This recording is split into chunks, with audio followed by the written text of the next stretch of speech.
নমস্কাৰ আপোনালোকে চাই আছে Assamese খবৰ ইউটিউব চেনেল আৰু এই মুহূৰ্তত মই আপোনালোকক জনাইছো খুব এটা গুৰুত্বপূৰ্ণ খবৰ এটা বিগ ব্ৰেকিং নিউজ এই মুহূৰ্তত মুখ্যমন্ত্ৰী নিজ মুখে ঘোষণা কৰিছে যে মেট্ৰিকৰ ফলাফল কেতিয়া দিয়া হ'ব কেতিয়া ঘোষণা কৰা হ'ব মেট্ৰিকৰ ফলাফল এইটো বিষয়ক লৈ বৰ্তমান গোটেই অসমত হাহাকাৰ চলি আছে তাৰে মাজত মুখ্যমন্ত্ৰীয়ে নিজ মুখে ঘোষণা কৰিছে যে মেট্ৰিকৰ ফলাফল কেতিয়া দিয়া হ'ব মুখ্যমন্ত্ৰীৰ মতে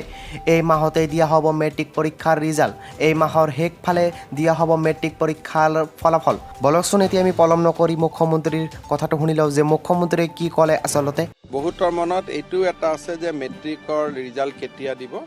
এই মাহৰ শেষৰ ফালে মেট্ৰিকৰ ৰিজাল্ট দিবৰ কাৰণে সেৱাই সম্পূৰ্ণ ব্যৱস্থা লৈছে স্বাস্থ্য বিভাগত চতুৰ্থ শ্ৰেণীৰ পৰীক্ষাৰ ফলাফল 16 তাৰিখে দিব আৰু এই ফলাফলটো দিয়াৰ পিছত আমাৰ 45,000 নিযুক্তিৰ পথ প্ৰশস্ত হৈ পৰিব অহা 26 তাৰিখে আমি নিযুক্তি পত্ৰ খানাপাৰা ভেটেনাৰী ফিল্ডত আমি দিয়াৰ ব্যৱস্থা কৰিছোঁ তাৰ উপৰি যিসকল দিব্যাংগ ব্যক্তি নিৰ্বাচিত হৈছে তেওঁলোকৰ হেল্থ চেকআপ বা মেডিকেল এক্সামিনেশ্যনো 15 তাৰিখৰ পৰা অৰ্থাৎ অহা কালিৰ পৰা আৰম্ভ হ'ব আমি চেষ্টা কৰিছোঁ যে নিযুক্তিপ্ৰাপ্ত প্ৰাৰ্থীসকলক যিমান দূৰ পাৰি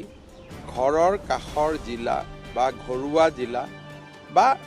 বিশেষকৈ দিব্যাংগ আৰু ছোৱালীসকলক ভাল জাগাত আমি দিব পাৰোঁ নেকি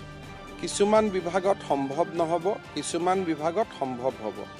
যতদূৰ পাৰি আমি প্ৰচেষ্টা